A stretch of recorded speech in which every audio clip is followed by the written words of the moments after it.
Hey you, and welcome to lesson 17. Today we will talk about wishes and hypotheses.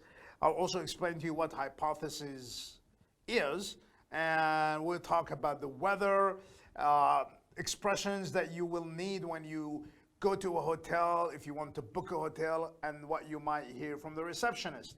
So without further ado, let's get to it. Hey guys, welcome to lesson 17. Today we'll talk about wishes. We use the verb wish or the phrase if only. Okay, let me highlight those. So we use wish or if only to talk about things which we want but which are not possible. Okay, let's take a look at some examples. I wish I could see you next week. If only we could stop for a drink. I wish we had a bigger house. They're always busy. If only they had more time. John was very lazy at school. Now he wishes he had worked harder. So this is, we use I wish or if only to talk about something that is not possible currently, but you wish it was true. We also use the past tense models would and could to talk about wishes for the future. Okay, so would and could for the future. Let's take a look. I don't like my work. I wish I could get a better job. We're talking about the future. That's a dreadful noise. I wish it would stop. I always have to get home early. If only my parents would let me stay out late. Okay, now we use the past simple and the past continuous both to talk about, we use the past simple and the past continuous to talk about wishes for the present. Okay, so wishes for the future, we use would or could. Wishes for the present time, we use the past simple or the past continuous. Let's take a look at these examples. I don't like this place. I wish I lived somewhere more interesting. These seats are very uncomfortable. I wish we were traveling first class. I wish I was taller. John wishes he wasn't so busy. I'm freezing. If only it wasn't so cold. So, we use I wish or if only to talk about wishes that are not possible to come true at the current time. We use would and could to talk about wishes in the future. We use the past simple or the past continuous to talk about wishes for the present. Okay, so continue talking about wishes. We use okay, this is an exception just for wishing, right? I, he, she, it, we can use were or was after them. So instead of saying I was, he was, she was, which is right, we can also say I were, he were, she were. Only when we're talking about wishes, right? So let's take a look at these examples.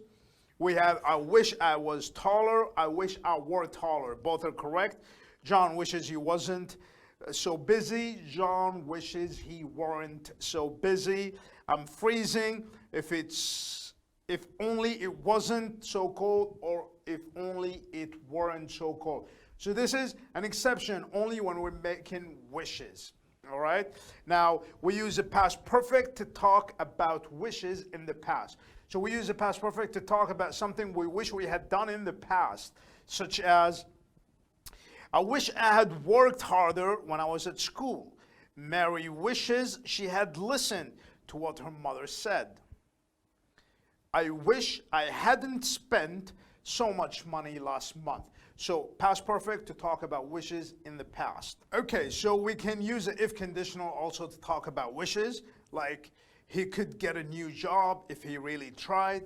If Jack was playing, they would probably win. So if he really tried, now here is the condition. He could get a new job is the result. Jack was playing is a condition. They would probably win is the result. For hypotheses, wishes, and conditions in the past, we use the past perfect form. Hypotheses, it means speculations, like, speculations, or like the probability of something happening. We call it hypothesis. The verb is to hypothesize. So it was very dangerous. What if you had got lost? It was very dangerous. What if you had got lost? So we are hypothesizing or speculating about something that could have happened in the past which hadn't. I wish I hadn't spent so much money last month. I would have helped him if he had asked. All right, continuing with expressions. When we are talking about hypothesis, we use expressions like what if, in case, suppose that, supposing that, imagine if, or imagine that. Okay, those are all expressions for hypothesizing. Let's take a look at these expressions. With the present tense forms to talk about the present or future, if we think something is likely to be true or to happen. Like, we should phone them in case they are lost. We should phone them in case they are lost. Those steps are dangerous. Suppose someone has an accident. Those steps are dangerous. Suppose someone had an accident. So this is, we are using the most common phrases to use when we are hypothesizing about the present or the future. With the past tenses, we talk about, with the past tenses forms to talk about the present or the future to suggest something that is not likely to be true. Okay, so we use the past sentence to talk about the future for something, to talk about the future or the present for something that is not likely to be true. Let's take a look at the examples. Imagine you won the lottery. What would you do with the money? Imagine you won the lottery. What would you do with the money? What if he lost his job? What would happen then? What if he lost his job? What would happen then? Okay, now small talks. English people love to talk about the weather. So when we're making small talk, it's nice to know some phrases and expressions to, to carry a conversation. And let's learn how to talk about the weather. Common questions and responses about the weather. What is it like? What's it like out? What's it like out? What's it like out? It means how is the weather outside? That's what it means. So you could say it's miserable out, or you can say it's lovely out. What's it like out? It's lovely out, or it's miserable out. How's the weather? It's 10 below. It's 10 below. That means it's minus 10 degrees, or it's negative 10 degrees. It means very cold. Do you have rain? Do you have rain? We haven't had a drop of rain for weeks. What's the temperature there? It's 23 degrees Celsius. Okay, so we have two types of temperature measuring units. We have Celsius, which is used by the rest of the world, and you have Fahrenheit, which is used only in America. So it's about 22 degrees Celsius. That means a lovely weather. It's snowing here. What's it doing there? I mean, you're talking about where you are. It's snowing, and how is the weather where you are? You can say it's pouring outside. Pouring, it means raining very heavy. Beautiful day, huh? We couldn't ask for a better day than this. That means the weather is really nice. What's the weather forecast? The weather forecast is the prediction of the weather that you see on the news. They're calling for blue skies all week. Common errors. One common mistake learners make when they're talking about the weather is mixing up the noun, adjective, and verb form of the weather. Okay, so how is the weather? It is snow? No. Okay, it is snowing. You cannot say it is snow, or you can say it is snowy, which is the adjective. Now, snow is a noun, so we cannot say it is snow. We can say it is snowy, or we can say it is snowing. Let's see. What's it like out? What's it like out? It is rain? No. You can say it is rainy or it is raining. So we can either say verb or adjective, but not a noun. So let's take a look at some vocabularies associated with the weather. Rain, we have drizzle, shower, downpour, flood. Drizzle, it means very, very shallow rain. Shower, it means medium intensity rain.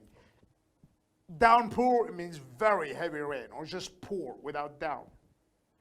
Flood, it means, when everything is covered in water and the streets are flooded, it looks like a lake. The streets look like a lake. That's a flood. Now, clouds. If you say it's cloudy, it means there are clouds in the sky. There are a lot of clouds in the sky. It's gloomy, it's dark. Foggy, it's, you can't see, far away because of the fog.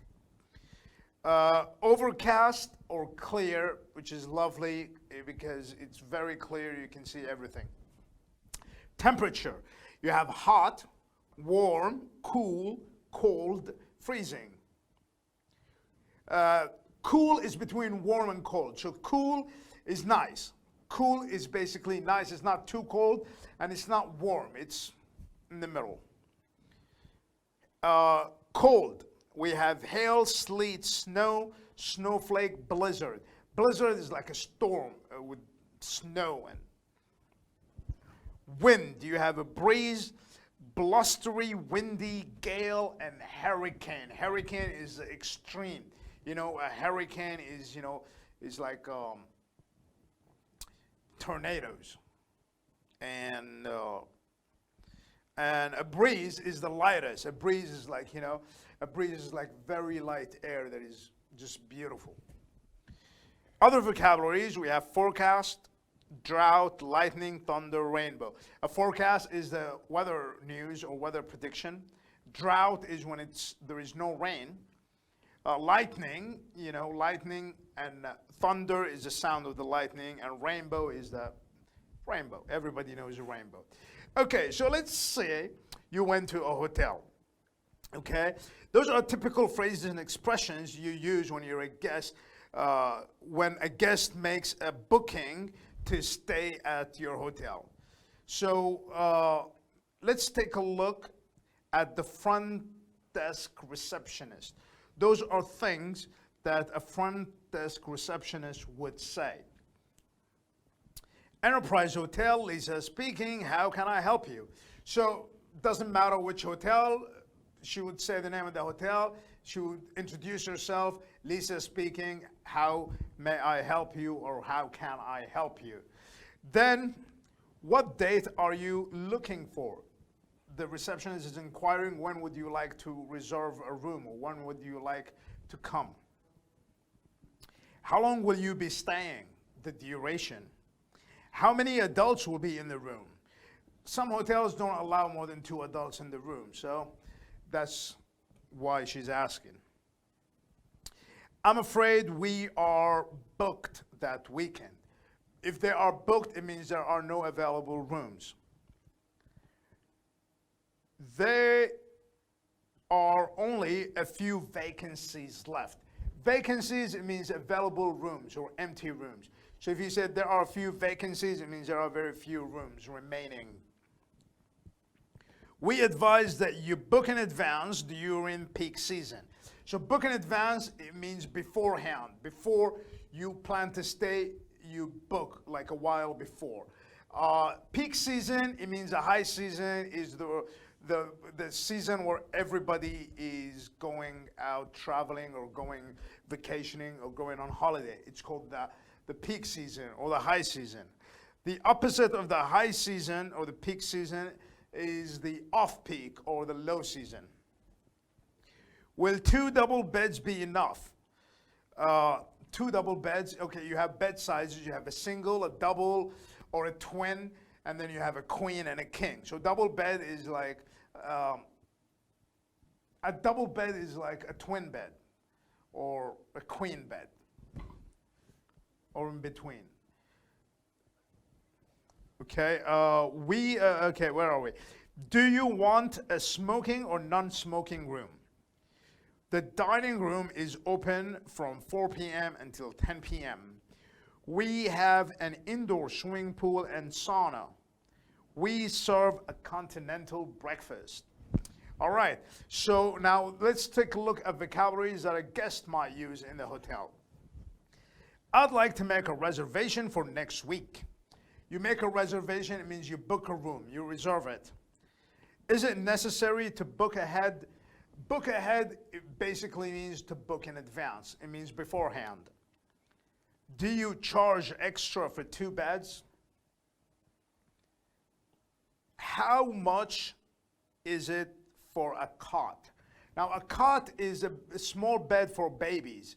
So if you're traveling with a baby, with a child, not a child, but a baby, like a very small baby, then you need a cot for the baby to sleep in.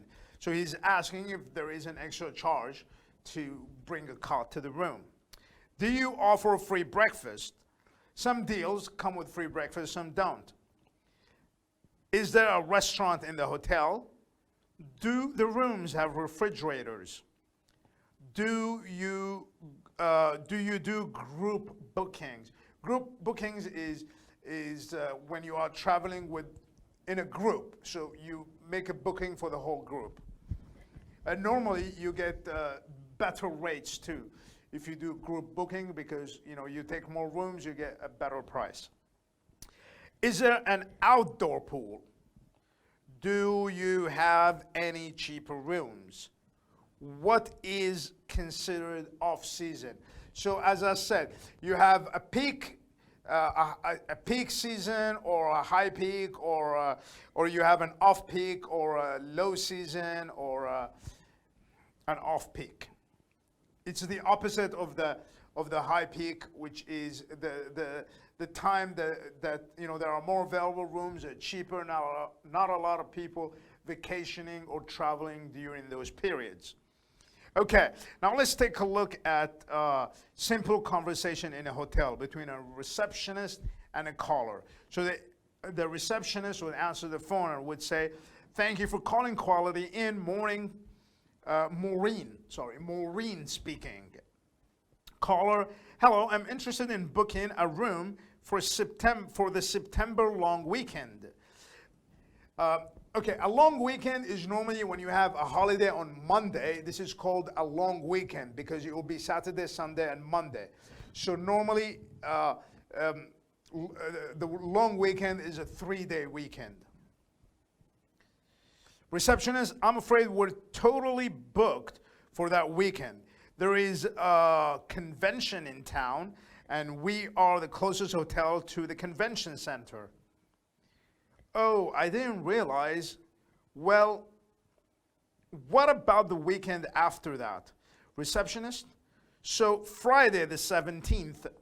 Caller: "Yes, Friday and Saturday." Receptionist: "It looks like we have few vacancies left. We recommend that you make a reservation, though it is still considered peak season then." Okay, so if you make the reservation now, it would still be considered peak season. During peak season, rooms are more expensive. Caller: "Okay, do you have any rooms with 2 double beds? We are a family of 4. Receptionist: "Yes, all of our rooms have 2 double beds. The rate for that weekend is $129 a night." Caller: "That's reasonable. And do you have cots? One of my daughters might be bringing a friend." Receptionist: "We do, but we also charge an extra $10 per person for any family with over 4 people. The cot is free." "Okay, but I'm not positive she is coming. Can we pay when we arrive?" "Yes, but we do require a $50 credit card deposit to hold the room. You can cancel up to 5 days in advance and we will refund your deposit. Caller, great, I'll call you right back. I have to find my husband's credit card. Receptionist, okay, and just to let you know, our outdoor pool will be closed, but our indoor pool is open. So that will wrap it up for today. I hope you guys don't skip the quiz, and I'll see you in the next class. Have a good one.